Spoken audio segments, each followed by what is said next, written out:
রুশ president Vladimir পুতিনের ঘোষিত ৩০ ঘণ্টার যুদ্ধবিরতির পর ফের সংঘর্ষে জড়িয়েছে রাশিয়া ইউক্রেন।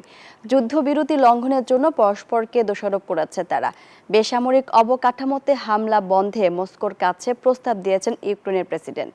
এদিকে চলতি সপ্তাহে সংঘাতের অবসান ঘটাতে রাশিয়া ইউক্রেন একটি চুক্তিতে পৌঁছাবে বলে আশা করছেন মার্কিন president Donald Trump. Easter Sunday উপলক্ষে রোববার মস্কোর সময় মধ্যরাত পর্যন্ত সাময়িক যুদ্ধবিরতির জন্য রুশ বাহিনীকে নির্দেশ দিয়েছিলেন রুশ প্রেসিডেন্ট ভ্লাদিমির পুতিন। তবে উভয় পক্ষই একে অপরের বিরুদ্ধে করে শত শত হামলা চালানোর অভিযোগ। ১৩০০ বারের বেশি যুদ্ধবিরতি লঙ্ঘন করেছে কিয়েভ, এমনটাই বলছে মস্কো। আর প্রায় ৩০০০ বার লঙ্ঘনের অভিযোগ তুলেছে ইউক্রেন।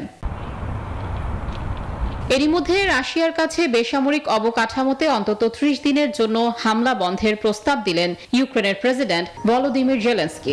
জানান, এই প্রস্তাব রাশিয়া প্রত্যাখ্যান করলে প্রমাণ হবে যে শুধু ধ্বংস, প্রাণহানি ও যুদ্ধ দীর্ঘায়িত করতেই আগ্রহী তারা।